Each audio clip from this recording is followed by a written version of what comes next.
So, Supergirl. We are talking the spoiler review of Stronger Together. Now, I'm assuming you saw last night's episode, and I gotta say, Supergirl, it's not horrible. It's not horrible. It's not as horrible as I thought it was going to be. I think there's a lot of good things in this series so far, but there's a lot of not so good things. There's a lot of just generic, mediocre kind of things that Supergirl just can't seem to really take off. Yeah, I used that pun. And what's worse is the second week, it's plummeted. It's plummeted 30%, I believe, in ratings. And that's not good at all. It might be to the fact that, hey, Big Bang Theory was on Mondays, now it's on Thursdays, and everybody loves Big Bang Theory. Well, most everybody. So it is what it is. I don't know how long, if this series will last. I don't know if it'll get a season 2, but I'm going to review. I don't know how long I'm going to last for this series because honestly, after the second episode, I'm still not really on board. But I'm going to review this episode. I'm going to give it one more chance to see what happens next week. And if it's just, to me, still generic and not really interesting and I don't need to watch it, then I will drop it. But we're talking Stronger Together. Now, let's talk about basically what this episode's kind of about.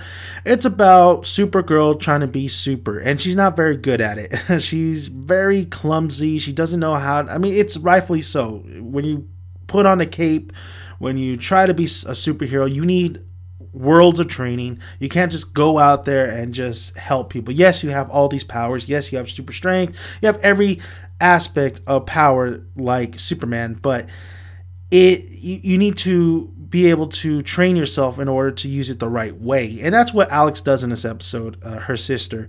She tries to teach her to fight. Supergirl has a little hissy fit and leaves, and she's got a Supergirl at this point.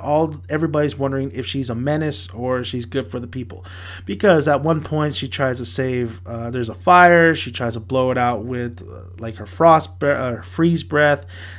Not as good as Superman's. And tries to move a ship, destroys the ship, and oil leaks all over the water. So there's that. I mean, Supergirl is just not having a good super week at all. So.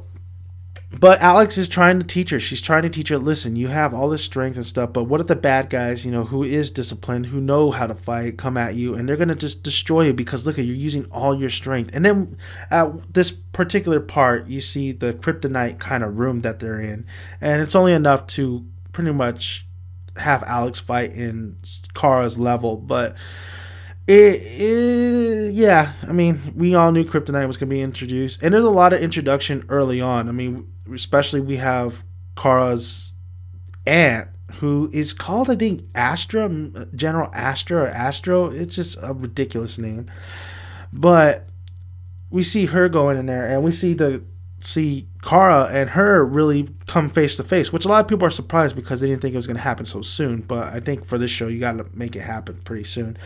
So Kara is basically trying to find out what it means to be a superhero. She has the help of Jimmy Olsen and Win, I believe his name is Win, her friend, the one that she told the secret to, and they're helping her out, and she's getting better. You have that whole like montage basically of her really getting better and the whole world loving her, and her boss, I think her name's Mrs. Grant. At first she said, okay, she's a bumbling idiot. She's taking on way too much, which is true. She's taking on way too much. She tells Carl right to her face, and she wants an interview. She wants an interview with Supergirl, so she tries to get Olsen like, listen, you have connections to Superman. I need that interview or you're fired or you're out of here or you're back to the planet. And that's what basically happens is Olsen does give her that interview towards the end of the episode, and I don't see how Grant does not know that's Kara. We don't know yet. We'll know next episode. She'll be like, you're Supergirl? Oh my God.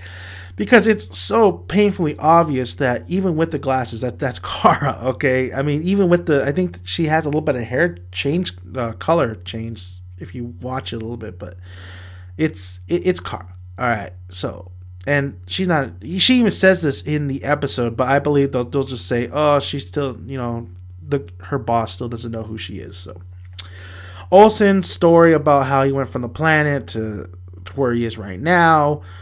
The whole Superman thing. I mean, they really rely on a lot of these Superman references of Superman this, Superman that, which you could understand because it's, Supergirl is Superman's cousin and they're connected. They're going to be always connected in the comics or in the TV shows unless somebody rewrites it differently.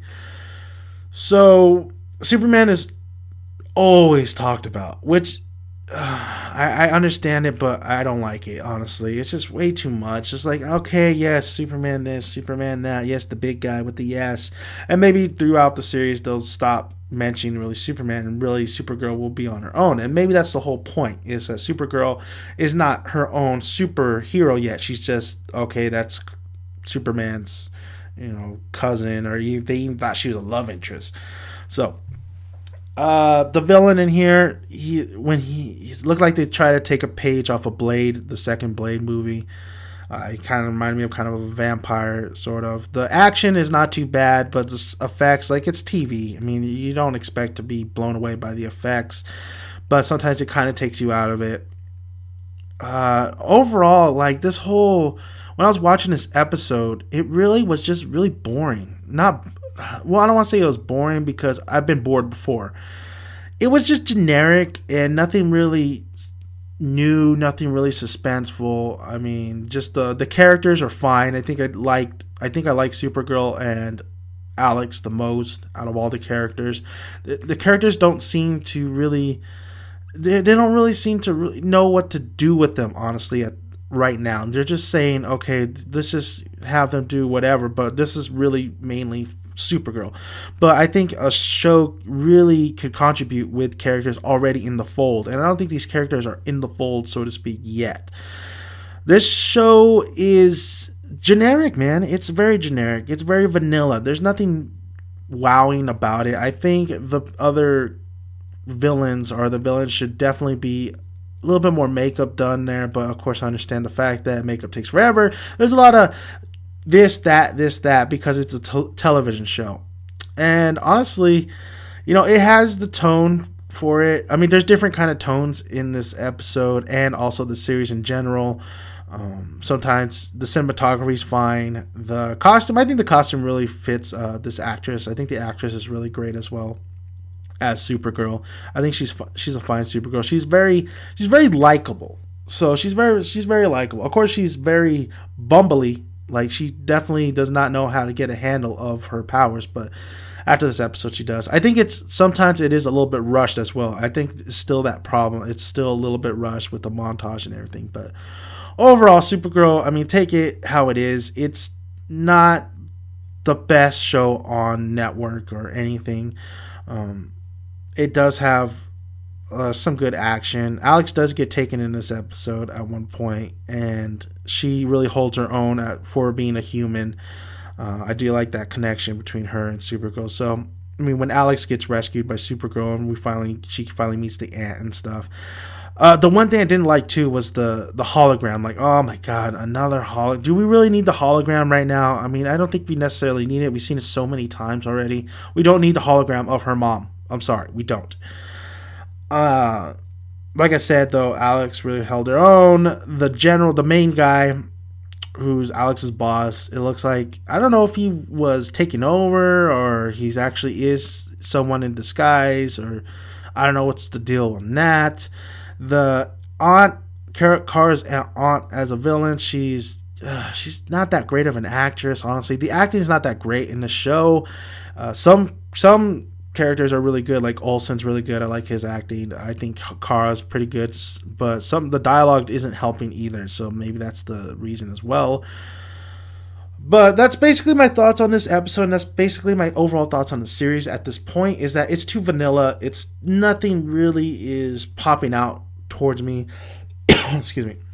But we'll see. We'll see next episode and see where it goes, because I think that's the real issue here, is where does this show want to go? Because Kara can only save so many people with the, take out, wash away, pretty much diffuse fire so many times, catch planes so many times. I mean, where I think it really all hinges down on to basically where it wants to go and the villains. I think the rogue gallery for Supergirl is not that great. I don't even know anybody really who is in a rogue gallery for Supergirl.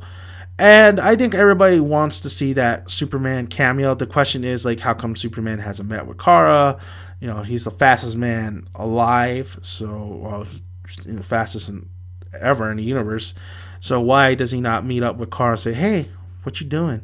But that's not the case. So thank you guys for listening. If you haven't already, please subscribe. Would really appreciate it. I make videos for you every single day, and I have many other videos, other videos. So please check it out. Comment below. Let me hear your guys' thoughts so far on Supergirl. It's not bad, but it's not overly good. It's okay. It's very vanilla. Like the video if you like it, and like always, guys, you guys have a great day. Have a great week. Have a great weekend. And I'm Dan Man, aka Daniel's son, and I'm out. Bye, guys.